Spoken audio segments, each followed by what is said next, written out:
Eh bien salut tout le monde, aujourd'hui on se retrouve pour une nouvelle vidéo. Aujourd'hui vidéo très originale, on va regarder vos meilleures unpopular opinions que vous avez mis sous le post que j'avais fait récemment sur YouTube. J'en ai mis un également sur TikTok, comme ça voilà, on a plusieurs avis. Donc voilà, petite vidéo en attendant les prochaines qui arrivent. Voilà. On va commencer avec celle de Lucas qui nous dit: Zidane n'est pas l'un des meilleurs coachs que le football ait connu, bien qu'il ait eu plusieurs LDC avec le Real, faut pas oublier l'effectif qu'il avait. CR7 Prime, Bale, Ramos. De plus, le Real n'était pas dans une situation de catastrophe comme Liverpool avant Klopp. Il n'a pas vraiment révolutionné le football non plus comme Guardiola avec son tiki-taka, mais il reste un très bon coach tout de même. Et bah franchement, je suis, j'ai envie de dire totalement d'accord. Plein de choses justes que tu dis, l'effectif est vraiment très complet. Pas l'un des meilleurs coachs, mais c'est un très bon coach. Ça, je suis totalement d'accord. Il n'a pas révolutionné le football. Après, au final, après, il y a très peu de coachs qui ont révolutionné le football. Après, Guardiola, son tiki-taka, c'est une branche justement d'autres entraîneurs. Après, Zidane a fait quand même pas mal de gros coups tactiques, notamment lors des Ligues des Champions 2017 et 2018. Alors, certes, effectif très très bon, mais il faut savoir qu'il arrive en janvier 2016. Il vient de succéder Rafael Benitez. Et Benitez, ça a été un énorme flop au Real. Ça a été très très compliqué.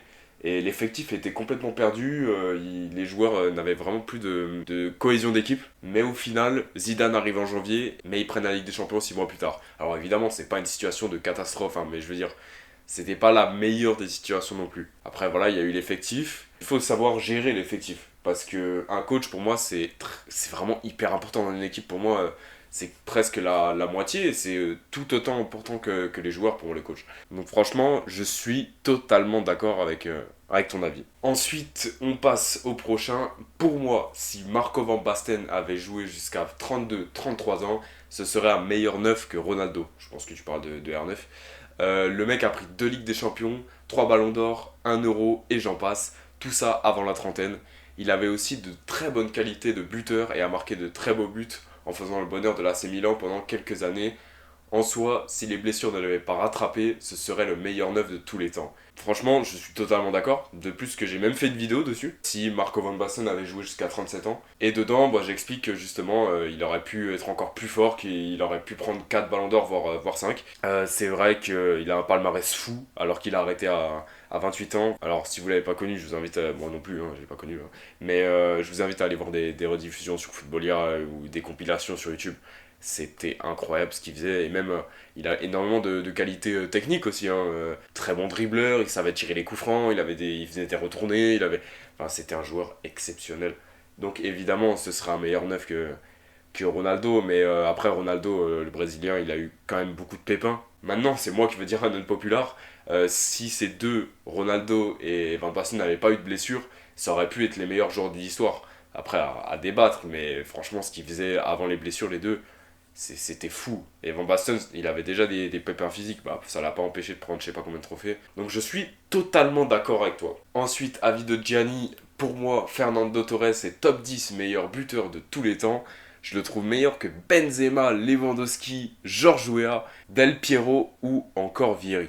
Alors, on va faire un par un, c'est comme ça, voilà. Fernando Torres, intrinsèquement, c'est un joueur incroyable. C'est un joueur élégant, c'est un joueur puissant, c'est un joueur qui a un vrai instinct de buteur. Top 10 meilleur buteur de tous les temps, c'est juste impossible pour moi parce que il a une carrière beaucoup trop incomplète. Bon, évidemment, le flop à Chelsea. Ensuite, il va à Milan. Ça dure quoi? Ça dure 6 mois, ça marche pas. Ensuite, il retourne à l'Atlético. Ça passe, mais c'est pas incroyable. J'ai pas parlé de son premier passage à l'Atlético qui était juste très bon. Et après, Liverpool est exceptionnel. Mais pour moi, c'est trop juste. C'est trop juste et tu peux pas le comparer. Maintenant, je vais parler des autres. Benzema, c'est un joueur qui est peut-être moins élégant, Lewandowski pareil, mais les deux sont meilleurs, il faut dire ce qui est.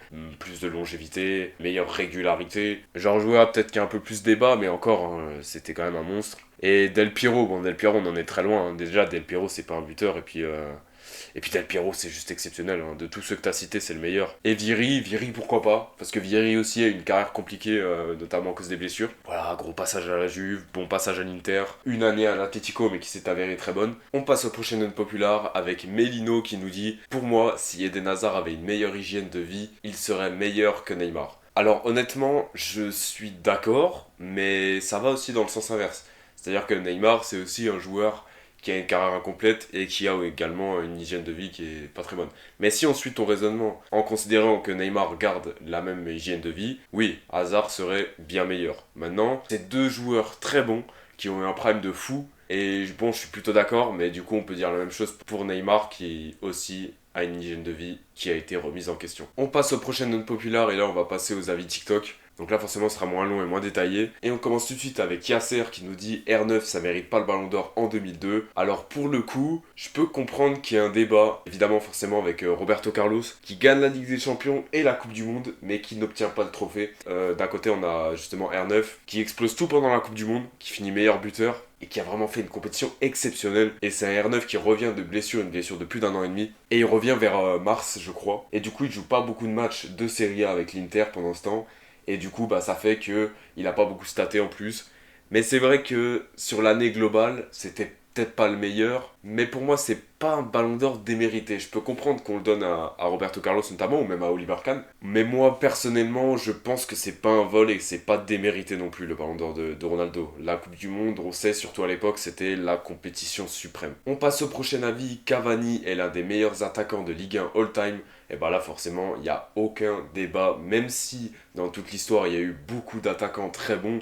Je pense évidemment, pas forcément qu'aux joueurs du PSG. Je pense évidemment à Jean-Pierre Papin, à Eric Cantona, à Chris Waddle, à Didier Drogba, Georges Weah. Je pense à Juste Fontaine, Sidney Govou. Mais on va pas se mentir, Cavani, c'est au-dessus de la plupart de ces joueurs-là. La plupart, hein, doucement. Donc c'est pas un avis impopulaire. Ça le serait peut-être il y a quelques années, je dirais, quand il était encore au PSG, je dirais vers 2017-2018. Parce qu'il était quand même assez critiqué. Mais maintenant, avec du recul, je pense qu'on a tous compris le joueur qui était Edinson Cavani. Je suis totalement d'accord. On passe au prochain avis de Azo Footix. Xavi aurait mérité 2 voire 3 ballons d'or. Alors ça dépend, si tu parles de niveau pur, c'est compliqué déjà parce que s'il y a plein de milieux du coup qui auraient pu en récupérer plus. Je pense évidemment à Andrés Iniesta, à Zidane qui en a eu qu'un, à Diego Maradona évidemment. Mais si on parle par rapport aux années, je suis désolé mais Xavi en mérite un maximum. Il n'y aurait que le Ballon d'Or 2010, débat avec Wesley Sneijder, peut-être pas Iniesta parce que Iniesta il était blessé une grande partie de la saison. Donc pour moi le Ballon d'Or 2010 ça aurait été soit Xavi, soit Sneijder, mais honnêtement 3 Ballons d'Or ou même 2 ce serait juste impossible. 2011, 2009, 2012, pour moi Messi les mérite pour le coup. Donc je suis pas vraiment d'accord avec cet avis, et puis dans ce cas du coup si on parle de niveau, forcément si Xavi n'en prend que 2 ou 3, dans ce cas là ça marche pour tous les joueurs parce que Ronaldinho il en a pris qu'un, R9 il en prend que 2. Enfin voilà, vous voyez ce que je veux dire un peu. Donc pour moi je suis pas d'accord avec l'avis, mais je peux comprendre qu'on soit déçu qu'un milieu ne soit pas assez récompensé en tout cas. Ok, prochain avis de X222, Van Dijk est moins bon que Piqué, Pepe, Silva, Vidic, etc. Être bon 2-3 saisons c'est cool, mais rien comparé à la carrière des noms précédents. Avis assez impopulaire j'ai l'impression, mais je suis d'accord à 3 quarts. C'est-à-dire que pour moi, Vidic est bien meilleur, Thiago Silva est meilleur, Pepe est meilleur et Piqué n'est pas meilleur pour moi. Dans le sens où moi, quand je compare des défenseurs centraux, je placerai toujours le plan défensif au premier plan, que ce soit sur tous les aspects. C'est-à-dire que Piqué était un très bon relanceur, mais par contre, au niveau défensif, c'est en dessous d'un Van Dijk qui lui est très solide. Ensuite, pour Pepe, Silva et Vidic, là on a 3 joueurs totalement différents. Donc Vidic est un joueur qui est quand même beaucoup plus brutal, mais qui pour moi est une valeur sûre, un joueur avec qui tu pars à la guerre littéralement. Moins bon dans la relance, ça c'est clair, mais je trouve qu'il est quand même meilleur. Ensuite, Pepe, c'est solide, pareil, tu pars à la guerre avec lui, très bon relanceur également. Et Thiago Silva, de la liste, c'est le joueur qui se rapproche le plus de Van Dijk, je pense, mais c'est un joueur qui se découvre un petit peu plus, qui est un peu plus tranchant dans ses tacles. Et aussi, tu as parlé justement de la longévité. C'est vrai que Van Dijk, il a pas beaucoup de saisons prime, alors que les autres, quand même, ils ont pas mal de saisons à leur actif. Évidemment, Silva, il a une très belle longévité. N'hésitez pas d'ailleurs à voir la vidéo que j'ai fait sur lui.